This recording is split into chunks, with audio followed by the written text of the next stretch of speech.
The Whispering Shadows. In every corner of our world hides a town consumed by shadows, a place forgotten by time yet alive with secrets. Here, in this quiet, wind-blown wasteland, there stands an ancient mansion perched at the edge of dark woods where no birds sing, no animals stir. The Blackwood Mansion. Locals avoid the place, speaking in hushed tones about what they've seen or imagined. Figures shift behind broken windows, footsteps echo from rooms long abandoned, and above all, there's a voice. A whisper, not angry or malicious, but soft, heartbroken, and endlessly calling the name, Eleanor.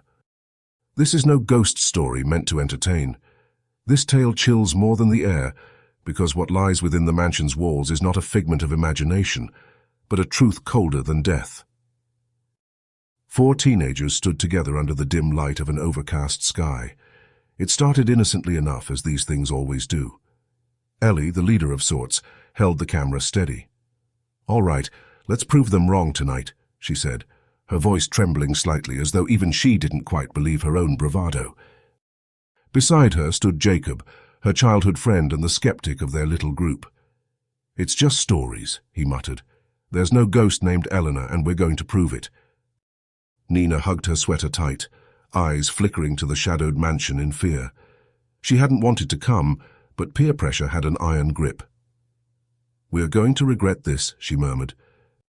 And finally, there was Lewis, the textbook thrill-seeker with a flashlight in one hand and a Red Bull in the other. "This place better actually be haunted," he joked with a grin that couldn't hide the nervous twitch in his cheek. Together they crossed the threshold. The mansion seemed to inhale as they stepped inside, trapping them in its chest of rotting wood and stagnant air. The first sensation was the smell, something damp, sour and old, like time itself had decayed inside these walls. Their footsteps echoed unnaturally, as though the halls themselves were amplifying their every move. The wallpaper hung in shreds, peeling from the walls like the skin of a corpse. Faint moonlight filtered through the broken windows, creating dancing shadows that seemed to shift when no one was watching. The group explored cautiously, their bravado cooling to uneasy silence. Ellie filmed everything. "This'll make for great footage," she whispered more to herself than anyone else. The camera's screen flickered for a split second. Static. Then it returned to normal, but the unease had already crept in. Lewis, ever the clown, rattled an old vase as though trying to wake a long-sleeping spectre. Come out, wherever you are," he called. But the shadows didn't stir in response. "Not yet." It was Nina who heard it first, a faint murmur just out of earshot. She froze, holding her breath, straining to listen. There it was again, soft, mournful and unmistakable.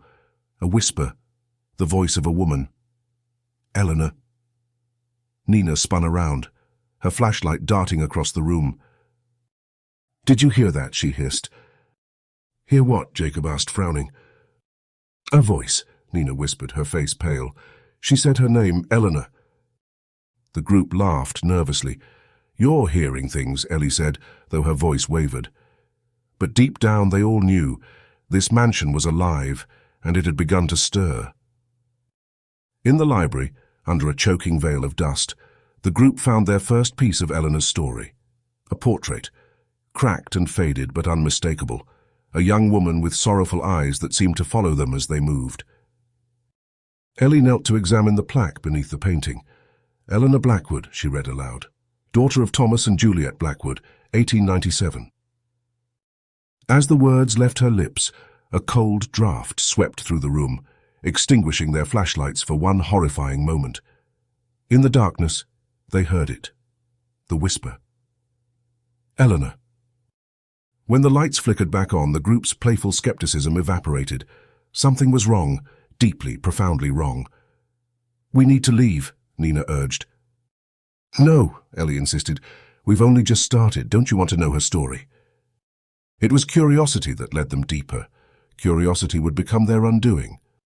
The halls twisted as they ventured further, as though the house itself was bending to trap them. Every step was followed by the creak of phantom footsteps behind them. Every breath carried the mournful murmur of Eleanor's name. In an upstairs bedroom they found Eleanor's diary. It was almost too perfectly placed, sitting on the edge of a dusty desk, waiting to be discovered. Hesitant but intrigued, Ellie flipped open the worn pages. Eleanor's words spilled out across time, her grief etched into crumbling paper. She wrote of love betrayed, how someone had stolen everything she held dear.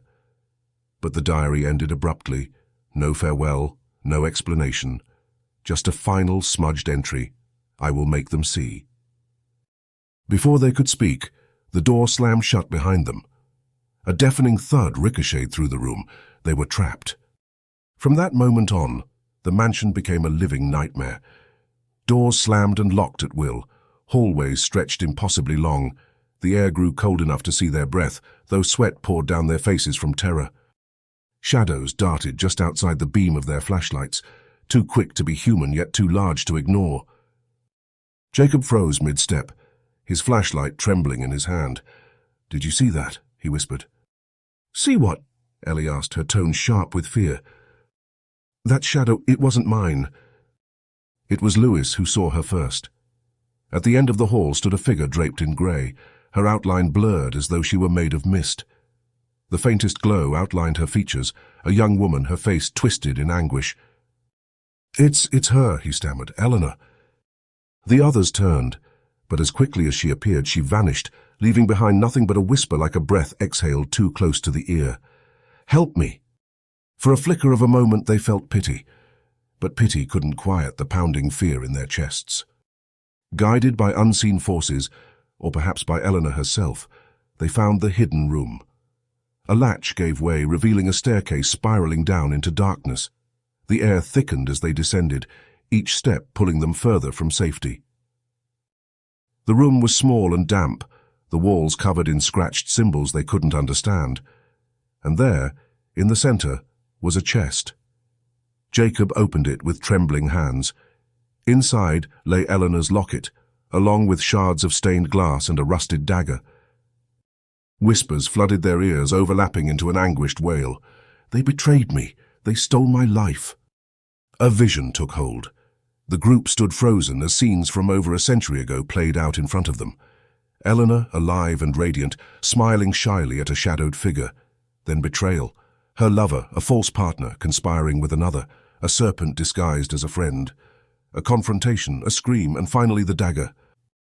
Eleanor's cries echoed, as her spirit was bound to the very place where her blood had been spilled. Her gaze pierced the group. "They took everything from me," her voice rasped. "Will you leave me here too?" The mansion raged as though Eleanor's fury had made it her weapon. Furniture flew through the air. The floorboards groaned, threatening to give way. The walls seemed to close in. Lewis fell to his knees. "We can't help her, we have to go," he cried. The others weren't so sure. Ellie, trembling, raised the locket she'd taken from the chest. "Eleanor," she whispered, "what do you want from us?" For a moment the house grew silent. Eleanor's voice returned, soft yet deadly.